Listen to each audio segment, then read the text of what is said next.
నమస్తే, welcome to one TV news. ముందుగా బులెటిన్లో హెడ్లైన్ చూద్దాం.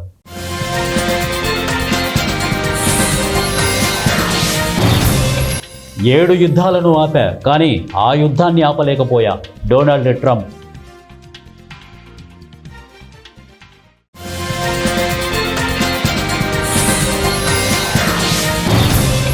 ఎర్రకోటలో భారీ దొంగతనం, కోటి విలువైన కలశాలు మాయం.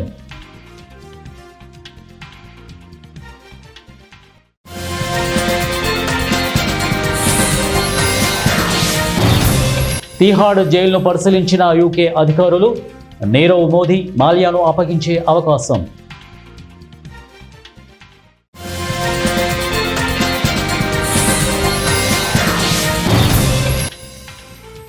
గంగమ్మ ఒడికి బడా గణేష్, హుసేన్ సాగర్లో ఘన నిమజ్జనం. ముందుగా బులెటిన్లో డీటెయిల్స్ చూద్దాం. నేడు అధికారంలోకి వస్తే ఒక్క రోజులోనే రష్యా ఉక్రెయిన్ యుద్ధాన్ని ముగించేస్తా. అమెరికా అధ్యక్షులు పదే పదే ఈ మాట చెప్పారు. కానీ అధికారంలోకి వచ్చి 2 ఏళ్లు కావస్తున్న ట్రంప్ ఆ మాటను నిలబెట్టలేకపోయారు. ఈ క్రమంలోనే ట్రంప్ తాను ఆ హామీని నెరవేర్చలేకపోతున్నానని అన్నారు. ఆ యుద్ధం ఆపడం చాలా ఈజీ అనుకున్నానని, కానీ తన హయాంలో చూపిన అత్యంత క్లిష్టమైన ఘర్షణ అదేనని చెప్పారు. అమెరికా కాంగ్రెస్ సభ్యులకు వైట్ హౌస్లో ప్రత్యేక విందు ఏర్పాటు చేసిన సందర్భంగా ట్రంప్ ఈ వ్యాఖ్యలు చేశారు. ఎప్పుడూ తాను 7 యుద్ధాలు ఆపానని చెప్పుకుంటున్న ట్రంప్ శుక్రవారం సీఈఓలకు ఇచ్చిన విందులో మాత్రం తాను 3 యుద్ధాలను ఆపానని చెప్పాడు. శనివారం అమెరికా కాంగ్రెస్ సభ్యులకు ఇచ్చిన విందులో తాను 7 సుదీర్ఘ యుద్ధాలను ఆపానని పాతపాట పాడాడు. ఇక ట్రంప్ ఇంకా మాట్లాడుతూ, గత 7 నెలల కాలంలో నేను చేసిందంతగా ఎవరూ చేయలేదు. 7 యుద్ధాలను ఆపా. 31 ఏళ్లుగా కొనసాగుతున్న ఓ ఘర్షణ ముగియడం అసాధ్యమని అంతా అనుకున్నారు. కానీ నేను వెళ్ళి 2 గంటల్లో దాన్ని ముగించా. 37 ఏళ్లుగా జరుగుతున్న యుద్ధాలను కూడా ఆపా.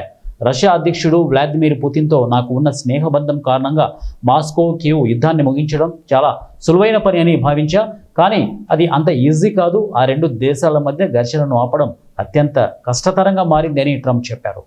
బ్రిటన్ క్రౌన్ ప్రాసిక్యూషన్ సర్వీసు ప్రతినిధి బృందం ఇటీవల న్యూఢిల్లీలోని తిహాడ్ జైలును పరిశీలించింది. ఆర్థిక క్రిమినల్ నేరారోపణలు ఎదుర్కొంటున్న దేశం విడిచి పారిపోయి బ్రిటన్లో తలదాచుకుంటున్న వారిని స్వదేశానికి రప్పించేందుకు భారత్ తీవ్ర ప్రయత్నాలు చేస్తున్న నేపథ్యంలో యూకే అధికారులు తిహాడ్ జైలును పరిశీలించడం ప్రాధాన్యత సంతరించుకుంది. బ్యాంకులకు వేల కోట్లు ఎగవేసిన విజయ్ మాల్యా, నీరవ్ మోదీ, సంజయ్ భండారీలు బ్రిటన్లో తలదాచుకుంటున్నారు. కాగా తిహాడ్ జైల్లోని హై సెక్యూరిటీ వార్డును సిపిఎస్ బృందం ఇటీవల పరిశీలించి ఆ వార్డులో ఉంటున్న కొందరు ఖైదీలతో మాట్లాడినట్టు చెబుతున్నారు. ఇంటర్నేషనల్ ఫ్యూజిటివ్స్ను వెనక్కి తీసుకువచ్చినప్పుడు వారి భద్రతకు తగిన జాగ్రత్తలు తీసుకుంటామని, అవసరమైతే జైల్లోనే స్పెషల్ ఎన్క్లేవ్ ఏర్పాటు చేస్తామని జైలు అధికారులు వారికి వివరించినట్లు తెలుస్తోంది. దేశ రాజధాని ఢిల్లీలోని ఎర్రకోటలో భారీ దొంగతనం జరిగింది. ఇటీవల అక్కడ జరిగిన ఓ మతపరమైన కార్యక్రమంలో కోటి విలువైన 2 బంగారు కలశాలు చోరీకి గురయ్యాయి. అధికారులు ఈ విషయాన్ని వెల్లడించారు. వివరాల్లోకి వెళ్తే సెప్టెంబర్ 3న ఉదయం ఎర్రకోటలో ఓ ఆధ్యాత్మిక కార్యక్రమం జరిగింది. ఈ కార్యక్రమం కోసం వ్యాపారవేత్త సుధీర్ కుమార్ జైన్ తీసుకొచ్చిన బంగారు కలశాలు కనిపించకుండా పోయాయి. పూజ కోసం తాను తీసుకువచ్చిన 750 గ్రాముల బంగారు కలశం, వజ్రాలు, మాణిక్యాలు, పచ్చలతో పొదిగిన 115 గ్రాముల మరో చిన్న బంగారు కలశం పూజ అనంతరం కనిపించలేదని సుధీర్ జైన్ ఎర్రకోట నిర్వాహకులకు ఫిర్యాదు చేశారు. పూజా కార్యక్రమానికి ప్రముఖులు హాజరవడంతో తాము పక్కకు వెళ్లామని, అంతలోనే ఈ దొంగతనం జరిగిందని ఫిర్యాదులో పేర్కొన్నారు. ఖైరతాబాద్ మహాగణపతికి నభూతో న భవిష్యతి అనేలా కనీ విని ఎరుగని రీతిలో భక్తజనం ఘనంగా వీడ్కోలు పలికారు. హైదరాబాద్లోని ఎన్టీఆర్ మార్గ్ వద్ద ఏర్పాటు చేసిన బాహుబలి క్రేన్ పాయింట్ 4 దగ్గర బడా గణపతి నిమజ్జనం అనుకున్న సమయానికి ప్రశాంతంగా ముగిసింది. వేలాది భక్తులు గణపతి బొప్ప మోరియా అని పెద్ద ఎత్తున నినాదాలు చేస్తూ మళ్ళీ తిరిగి రావయ్యా వినాయక అంటూ వైభవోపేతంగా సాగంపారు. నిమజ్జనానికి ముందు ఉత్సవ సమితి సభ్యులు శాస్త్రోక్తంగా తుది పూజలు నిర్వహించారు. ఈ ఏడాది 69 అడుగుల ఎత్తుతో శ్రీ విశ్వశాంతి మహాశక్తి గణపతిగా ఖైరతాబాద్ బడా గణపతి భక్తులకు దర్శనమిచ్చారు. 69 అడుగుల ఎత్తు, 28 అడుగుల వెడల్పుతో ఉన్న ఈ విగ్రహం విశేషంగా ఆకట్టుకుంది. ఇది ఖైరతాబాద్ గణేష్ ఉత్సవాల 71వ సంవత్సరం. కోట్లాది మంది భక్తులను నవరాత్రుల్లో బడా గణేశుని దర్శనం చేసుకుని పరవశించిపోయారు. ఆంధ్రుల తొలి రాజధాని శ్రీకాకుళం గ్రామంలో వేంచేసి ఉన్న శ్రీ కాకులేశ్వర స్వామి దేవస్థానంలో పవిత్రోత్సవాల సందర్భంగా శాంతి కళ్యాణ మహోత్సవం భక్తి శ్రద్ధల మధ్య అత్యంత వైభవంగా జరిగింది. ఈ పవిత్ర మహోత్సవానికి అవనిగడ్డ ఎమ్మెల్యే మండలి బుద్ధప్రసాద్ విజయలక్ష్మి దంపతులు ముఖ్య అతిథులుగా విచ్చేసి స్వామివార్లను దర్శించుకొని ప్రత్యేక పూజలు జరిపించుకున్నారు. దేవాదాయ శాఖ డిప్యూటీ కమిషనర్ చల్లపల్లి ఎస్టేట్ దేవాలయాల ఈవో దసరి శ్రీరామ వరప్రసాదరావు ఆధ్వర్యంలో వేద పండితులు ఎమ్మెల్యే దంపతులకు స్వామివారి ఆశీర్వచనాలు అందించి శేషవస్త్రాలతో ఘనంగా సత్కరించారు. ఉదయం నుంచి అర్చకులు వేద మంత్రోచ్చరణల నడుమ విశ్వక్సేన పూజ, పుణ్యావహ వచనం, పవిత్ర విసర్జన, మహాపూర్ణాహుతి నిర్వహించారు. అనంతరం అత్యంత ఆధ్యాత్మిక వాతావరణంలో శ్రీ స్వామి వార్లకు శాంతి కళ్యాణం ఘనంగా జరిగింది.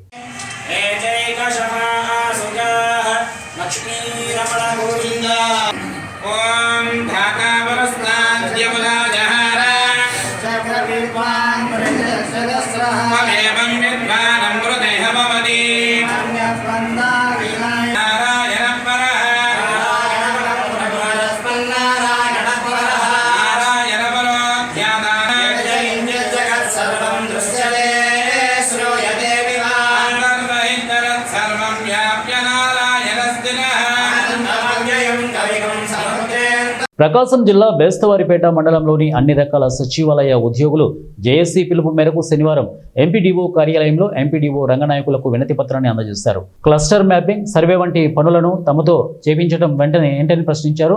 సర్వేల పేరుతో ఉద్యోగులు, ప్రజలు విసిగిపోతున్నారని, ఇటువంటి సర్వేలపై ప్రభుత్వం పునరాలోచించాలని అన్ని సచివాలయ ఉద్యోగులు జేఏసీ తరపున కోరారు.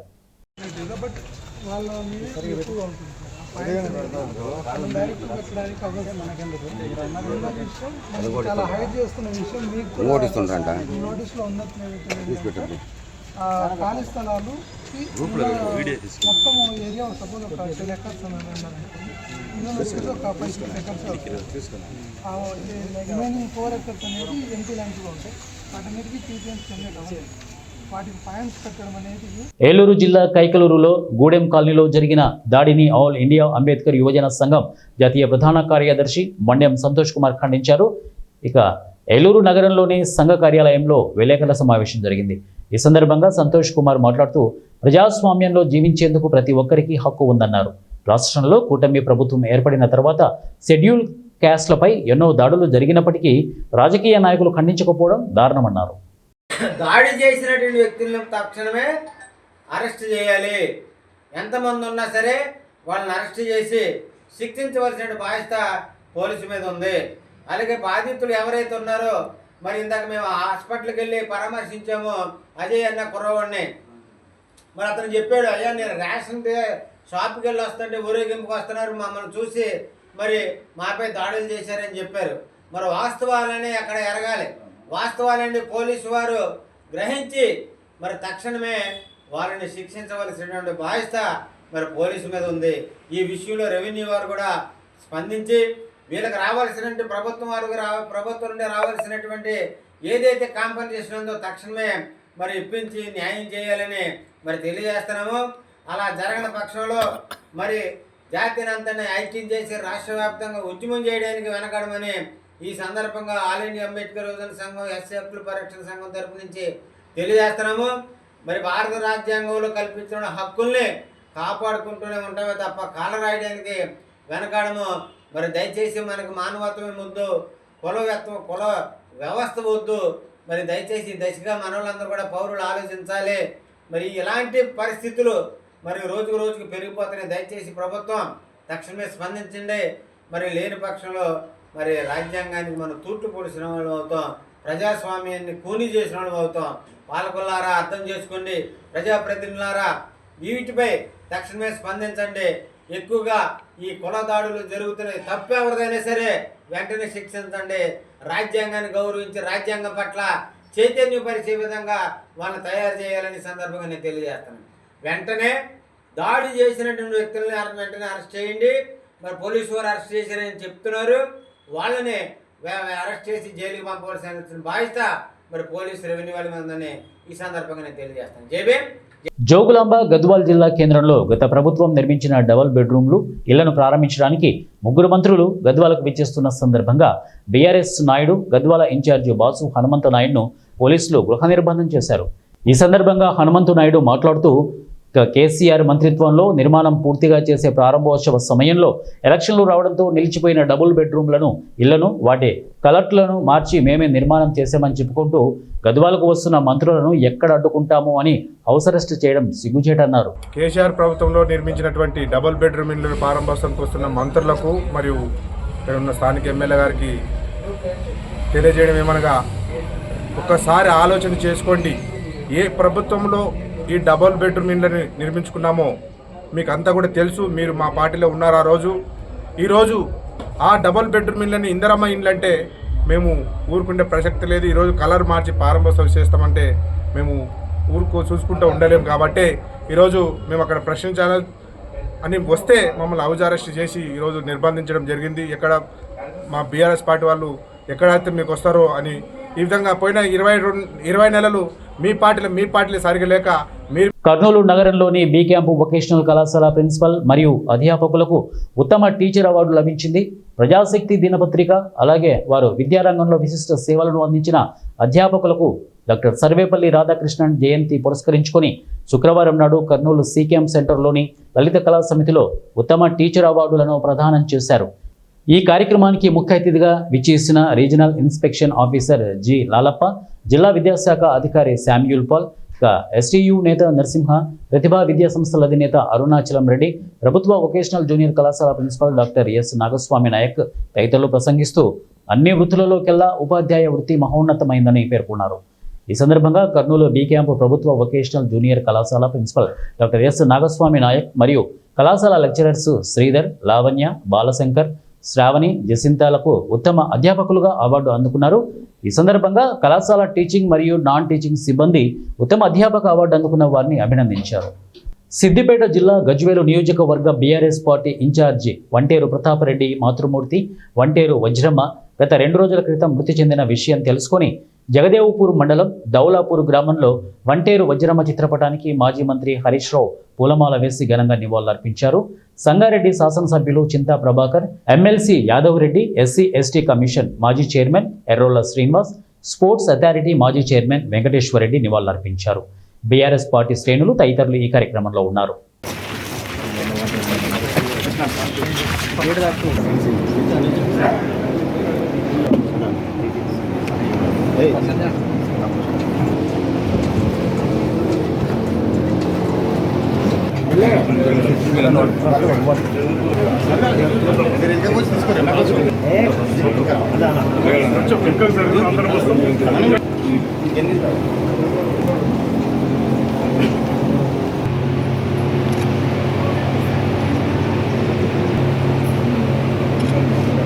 కర్నూలు జిల్లా పత్తికొండ పట్టణంలోని ఎమ్మెల్యే క్యాంపు కార్యాలయంలో సీఎం రిలీఫ్ ఫండ్ చెక్కులు పత్తికొండ ఎమ్మెల్యే కేఈ శ్యామ్ కుమార్ పంపిణీ చేశారు. పత్తికొండ నియోజకవర్గంలోని 9 మంది బాధితులకు ముఖ్యమంత్రి సహాయ నిధి నుంచి 4,81,000 రూపాయలు మంజూరైంది. అందుకు సంబంధించిన చెక్కులను పత్తికొండ ఎమ్మెల్యే కేఈ శ్యామ్ కుమార్ స్థానిక ఎమ్మెల్యే క్యాంపు కార్యాలయంలో అందజేశారు. ఈ సందర్భంగా ఎమ్మెల్యే కేఈ శ్యామ్ కుమార్ మాట్లాడుతూ కష్టకాలంలో కుటుంబానికి పెద్ద కొడుకుగా ముఖ్యమంత్రి చంద్రబాబు నాయుడు అండగా ఉంటున్నారని అన్నారు. సీఎం రిలీఫ్ ఫండ్ చెక్కులను అందుకున్న లబ్ధిదారులు ముఖ్యమంత్రి చంద్రబాబు నాయుడికి, ఎమ్మెల్యే కేఈ శ్యామ్ కుమార్కి కృతజ్ఞతలు తెలియజేశారు.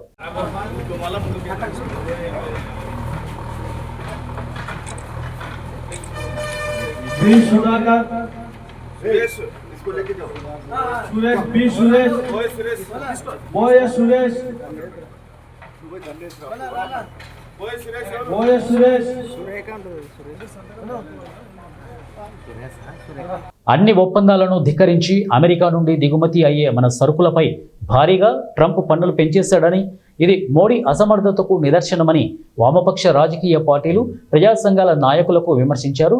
ఇండియాపై అమెరికా దౌర్జన్యాన్ని పెంచిన సుంకాలను వ్యతిరేకిస్తూ వామపక్ష ప్రజా సంఘాల ఆధ్వర్యంలో రాష్ట్ర వ్యాప్త పిలుపులో భాగంగా శనివారం పార్వతీపురం స్థానిక ఆర్టీసీ కాంప్లెక్స్ కూడలి వద్ద రాస్తారోకోతో నిరసన తెలిపారు.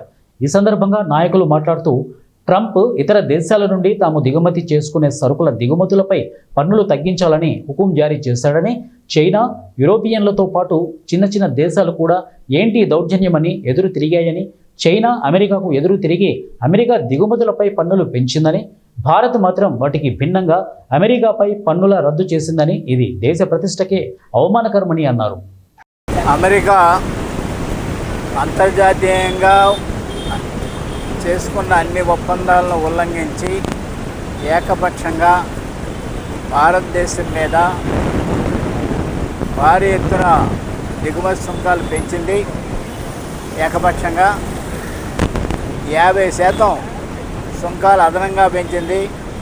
అంటే ఈ దేశంలో పత్తి ₹1000 అనుకుంటే అది అమెరికాలో దిగుమతి అయ్యేటప్పటికల్లా 1500 అవుతుంది. అదే సందర్భంలో భారతదేశాన్ని ఉన్న టారిఫ్లన్నీ కూడా తగ్గించేయాలని చెప్పింది. దానికి శిరసావహించి మోడీ ప్రభుత్వం 11% ఉన్నటువంటి పత్తి మీద, జొన్న మీద, వీటి మీద పన్నుని జీరో చేసింది. దాని పర్యవసానంగా అమెరికా నుండి పత్తి దిగుమతి అయిపోతుంది. భారతదేశంలో రైతులు గొంతులు కోయడం జరుగుతుంది.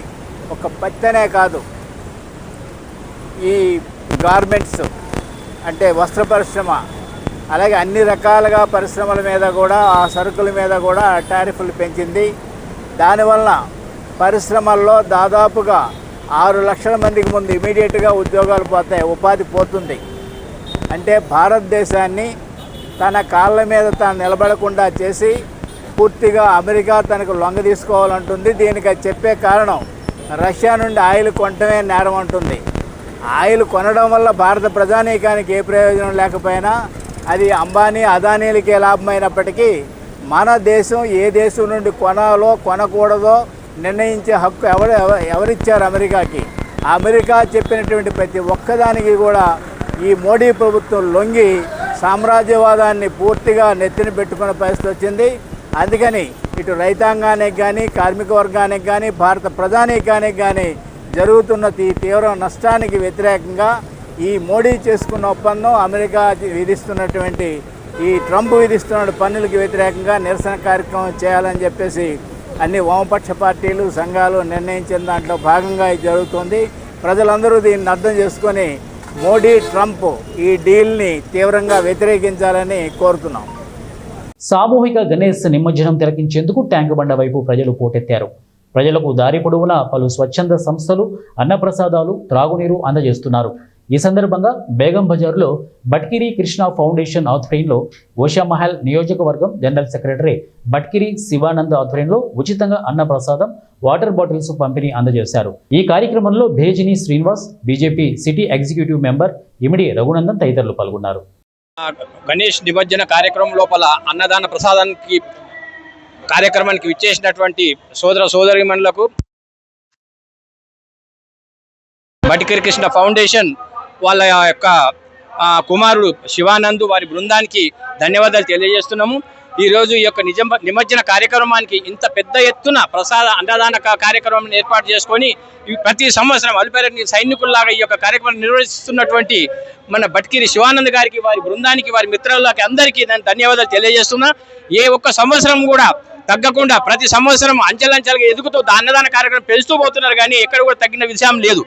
ఈ యొక్క నిమజ్జన కార్యక్రమం విషయానికి వస్తే ఆనాడు భారతదేశం స్వాతంత్రం రాకముందు బాల గంగాధర్ తిలక్ పరిస్థితి కాబట్టి ఆ యొక్క మీటింగ్ పెట్టుకోవడానికి అని చెప్పేసి బాల గంగాధర్ తిలక్ గారు ఆ రోజు ఈ యొక్క గణేష్ నిమజ్జన కార్యక్రమాన్ని నిర్వర్తించి ఈ యొక్క మీటింగ్ పెట్టుకోవడానికి అందరినీ గ్యాదర్ చేసి ఒకరిని ఐకమత్యం చేసి ఈ యొక్క పోరాటం కోసం అటువంటి ఈ యొక్క కార్యక్రమాన్ని ఏర్పాటు చేయడం జరిగింది.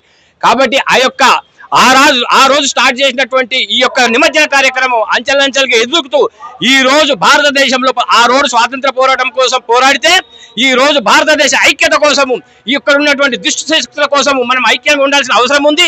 కాబట్టి ప్రతి ఒక్క భారతీయుడు ఈ యొక్క నిమజ్జన కార్యక్రమంలో ఐక్యంగా పాల్గొని ఐకమత్యంగా ఉండి రాబో కాలం లోపల భారతీయులు ఐక్యంగా ఉండి ఉన్నటువంటి సమస్యలు ఎదుర్కోవడానికి సిద్ధంగా ఉండాలని తెలియజేస్తూ జై భారత్, భారత్ మాతా కీ జై.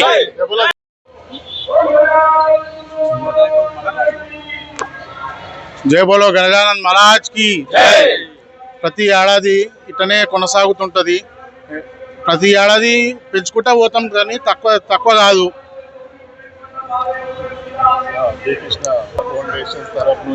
బట్కిరి కృష్ణ ఫౌండేషన్ తరఫు నుంచి ప్రతి ఏడాది ఇటనే కొనసాగుతుంటది. బులెటిన్ ముగించే ముందు హెడ్లైన్స్ మరొకసారి.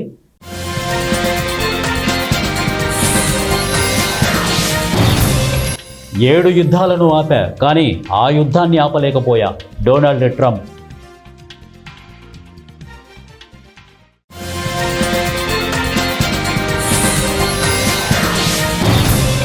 ఎర్రకోటలో భారీ దొంగతనం, కోటి విలువైన కలశాలు మాయం.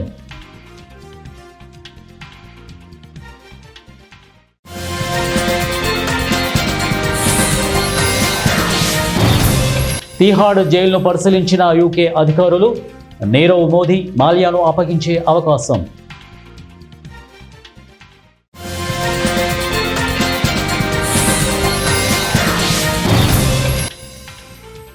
గంగమ్మ ఒడికి బడా గణేష్, హుసేన్ సాగర్లో ఘన నిమజ్జనం. ఇవి బులెటిన్ అప్డేట్స్. నెక్స్ట్ బులెటిన్లో కలుద్దాం. అంటే దాన్ని కీప్ వాచింగ్ 1 టీవీ న్యూస్. ప్రతిక్షణం ప్రజల పక్షం.